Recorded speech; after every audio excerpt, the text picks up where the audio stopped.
Caríssimos amigos e irmãos, que a paz do Senhor esteja com todos vocês. Estamos no mês de setembro, mês da Bíblia, em que de uma forma um pouco mais veemente nós falamos da importância da Palavra de Deus que nos vem pelas Sagradas Escrituras e pela tradição da Igreja alimentar nossa vida, orientar nossos caminhos, iluminar toda a nossa existência. É uma oportunidade que nós temos de aprofundar um livro bíblico, porque durante o ano nós lemos toda a Bíblia, né? Ao final de 3 anos, aos domingos, nós acabamos lendo toda a Sagrada Escritura, Antigo e Novo Testamento, e ao longo de 2 anos, quem escuta a Palavra de Deus durante a semana, de segunda a sábado, lemos quase toda a Bíblia também. Portanto, quem vai à missa todos os dias, de segunda a domingo, ou quem lê os textos bíblicos de segunda a domingo, acaba, no final de 2 anos, lendo toda a Bíblia liturgicamente, né, durante a semana, e no final de 3 anos, lendo toda a Bíblia, né, liturgicamente aos domingos. Portanto, acaba lendo, claro, aos trechos que se concordam uns com os outros, ilumina um ao outro. Mas, ao mesmo tempo que nós temos os textos bíblicos que nós temos na semana bíblica, que temos também na oportunidade do círculo bíblico, nas reuniões que nós temos de grupo, na Lexio Divina que podemos fazer a cada momento, nós temos um mês, né, especial dedicado à Sagrada Escritura. E é um mês dedicado à Sagrada Escritura porque nesse mês nós comemoramos, nos últimos dias desse mês, o dia de São Jerônimo, grande estudioso da Bíblia, que traduziu dos originais para o latim a Bíblia Sagrada, já na sua época, para facilitar o acesso à Escritura, e depois também fez muitos comentários da Bíblia e passou um tempo todo na Terra Santa estudando tanto as línguas como os costumes bíblicos para bem traduzir a Sagrada Escritura. Portanto, um mês muito especial. E são 49 anos que a Igreja do Brasil instituiu o mês de setembro como o mês da Bíblia. Claro, razão porque é o mês que nós temos a comemoração de São Jerônimo, mas, ao mesmo tempo, uma oportunidade de aprofundar um livro bíblico por ano, né, específico. Se durante o ano nós lemos a Bíblia toda, e ao final de 2 ou de 3 anos, dependendo se é durante a semana ou domingo, nós acabamos lendo todo o Antigo e Novo Testamento e rezando também com os textos de oração da Bíblia, inclusive com os Salmos, nós vemos, meus irmãos e irmãs, que também um livro por ano para conhecer um pouco mais o contexto, conhecer um pouco mais o seu conteúdo, o seu assunto que trata, e ver aquilo que está a ligação com outros livros bíblicos também é muito importante. Portanto, além de ler todo o Deuteronômio, nesse mês da Bíblia, de ler também comentários que nos ajudam a conhecer um pouco mais esse contexto e do que trata o livro do Deuteronômio. E, ao mesmo tempo, do livro bíblico que estamos lendo e aprofundando e conhecendo um pouco mais nesse mês da Bíblia, nós temos também um tema que é ligado um pouco ao tema social da campanha da fraternidade desse ano. E o tema desse mês é Abre tua mão para o teu irmão.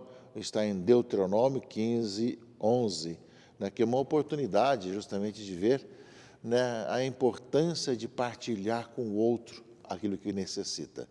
E nesse aspecto, nós, cristãos, católicos, demos um grande sinal, estamos dando um sinal de partilha, de preocupação com o outro, né, com a questão das cestas básicas, das quentinhas, cobertores, quando é necessário, enfim, essa preocupação com o outro, né, que aumentando muito as pessoas em situação de rua, aumentando muito o desemprego em nosso país, nós vemos também que tem aumentado os benfeitores, que são para nós uma oportunidade de ajudar as pessoas. Somos o canal entre os benfeitores e aqueles que são ajudados. E fazemos isso por amor a Cristo presente nos irmãos. Não é para promover nada, nem a nós mesmos, mas para fazer o bem ao outro por causa de Jesus Cristo, nosso Senhor. Portanto, vendo que as consequências de aprofundar a palavra de Deus, a Sagrada Escritura, têm consequências sociais. seja, a igreja tem a sua preocupação de, ao fazer o bem, faz o bem por causa de Jesus Cristo. No meio de tantas incompreensões, ataques que nós recebemos, quando nós defendemos a vida, desde a sua concepção até a morte natural, passamos também pela questão da necessidade, né, social, e temos muitos trabalhos sociais, não só de assistência social, mas de promoção social e de transformação social também. Portanto, são várias situações. É verdade que nesse tempo de pandemia ficou mais caracterizada a questão da assistência social por ser mais necessário nesse momento. Mas temos também o aspecto da promoção social, de ajudar as pessoas a se capacitarem, a encontrarem emprego e a terem assim um salário com mais dignidade no final do mês, assim como também a questão da transformação social de tantas leis injustas que existem em nosso país, que são necessárias que sejam transformadas, mudadas, para poder melhor contemplar a necessidade de todos terem uma vida digna, uma vida com dignidade em nosso país. Realmente isso se faz por questões, né, de fé, como consequência da nossa vida de fé, pelo encontro com Jesus Cristo, que nos fala e nos envia aos irmãos e irmãs para compartilharmos a vida e nos preocuparmos uns com os outros. Seja com uma sociedade mais justa, mais humana, mais solidária, seja promovendo as pessoas, seja também partilhando quando é necessário. Consequências sociais de quem realmente crê e que leva a transformar esse mundo para melhor com a graça de Deus na ação do Espírito Santo. Nesse 25º domingo do tempo comum, que vivemos agora em setembro, meus irmãos e irmãs, aparece uma coisa muito importante. Seja, a palavra de Deus nos fala que o reino de Deus tem parâmetros diferentes daquilo que nós aprendemos no dia a dia. O livro do profeta Isaías já fala isso. Ou seja, meus pensamentos não são como os vossos pensamentos, os vossos caminhos não são como os meus caminhos, diz o Senhor. Então, meus caminhos estão acima dos vossos caminhos e meus pensamentos acima de vossos pensamentos. Ou seja, a maneira de ser é diferente. Porque no Evangelho, nós vamos ouvir de Mateus, no Evangelho de Mateus, que Jesus continua falando sobre o reino de Deus e contar uma parábola do patrão que saiu de madrugada para contratar trabalhadores para a sua vinha. Contratou todos com uma moeda de prata por dia, né? E mandou para a vinha. Às 9 horas saiu de novo, depois saiu mais tarde, às 3 horas da tarde, ao meio-dia, às 3 horas da tarde, e pelas 5 horas da tarde, né? E cada um que encontrava pelas estradas e pelas praças acabou contratando nos vários horários do dia, desde o começo do dia até o fim do dia, né? Ide vós também para a minha vinha. E quando chega a tarde, ele fala para o administrador, começando dos últimos até os primeiros, paga cada um a cota diária, né? E aqueles que vieram por último receberam o que tinha sido combinado, ou seja, a moeda de prata. Os que vieram logo no começo da manhã trabalhando, pensaram que fosse receber mais, mas receberam a mesma coisa, não é? E aí começaram a resmungar, mas esses trabalharam só 1 hora, nós trabalhamos o dia inteiro, por que receberam a mesma coisa que nós, não é? E aí fala a leitura, eu não fui injusto contigo, não combinamos uma moeda de prata, toma o que é teu, eu quero dar a este que foi contratado por último, o mesmo que dei a ti, não é? Ou seja, assim os últimos serão os primeiros, e os primeiros serão os últimos. Os meus pensamentos não são os vossos pensamentos. Aqui não se trata de uma retribuição, como nós temos aí na questão de trabalho. Quem tem hora extra, quem tem mais tempo, menos tempo, quem recebe mais. Mas se trata do reino de Deus. Quem entra para o reino, para a igreja, para uma vida nova, logo no começo da vida, na sua infância, que passa uma vida buscando a Deus e fazendo bem, recebe o mesmo reino, o mesmo céu, que recebe quem se arrependeu no último momento da sua vida.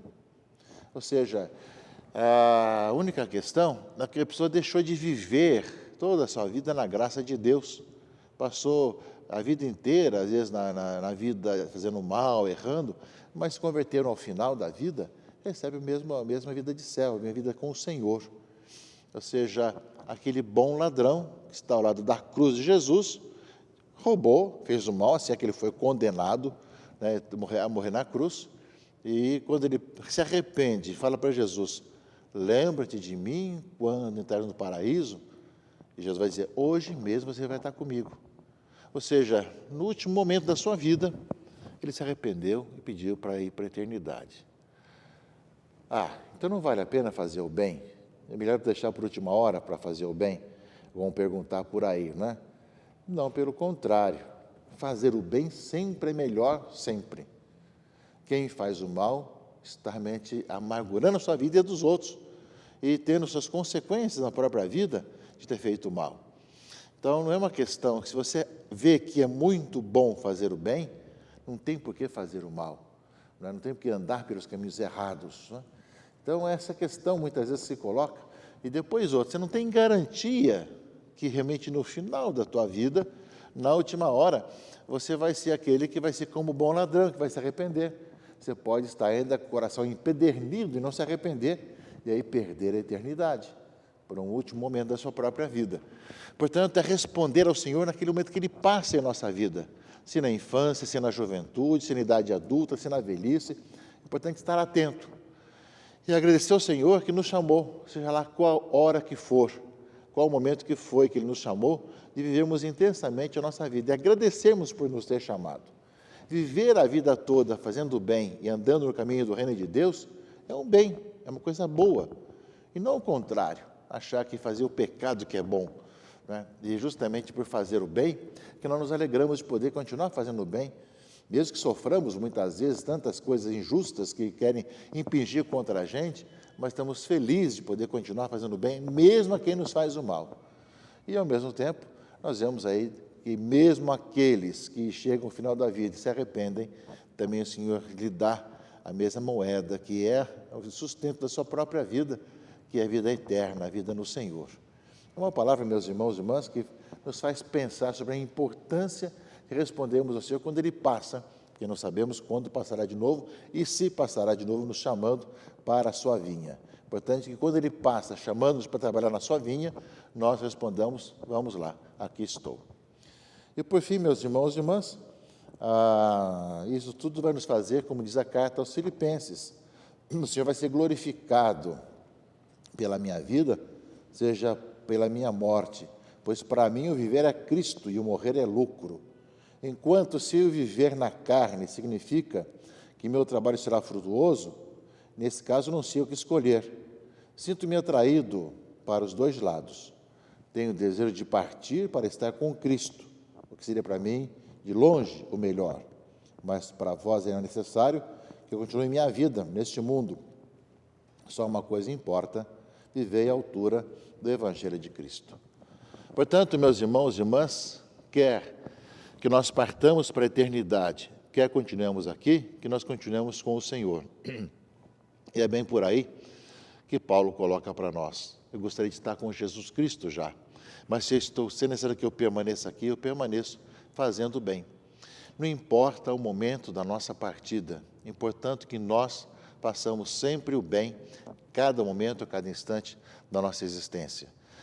O Senhor passou em nossa vida, chamou-nos para trabalhar na sua vinha, que nós permaneçamos trabalhando na sua vinha, até quando Ele desejar que nós estejamos aqui. É uma palavra, meus irmãos e irmãs, que nos convida a caminhar no Senhor e a vivermos cada vez melhor também, com alegria, a nossa vocação, ainda mais voltando para nossas comunidades, voltando para participar presencialmente da nossa Eucaristia, que nós façamos com toda a precaução, mas façamos com toda a alegria de poder voltar, de participar, de receber a Eucaristia, de fazer uma boa confissão, de ver novamente a nossa comunidade, mesmo sem poder ainda nos cumprimentar mais efusivamente, mas que nós façamos bem a nossa parte. Que o Senhor nos continue nos conduzindo e abrindo nossos corações, nossos olhos, nossa vida, para procurarmos cada vez mais andar pelos seus caminhos, responder ao seu chamado para trabalhar na sua vinha e assim fazer até o fim da nossa vida. Que Deus abençoe e proteja a todos, em nome do Pai, do Filho e do Espírito Santo. Amém.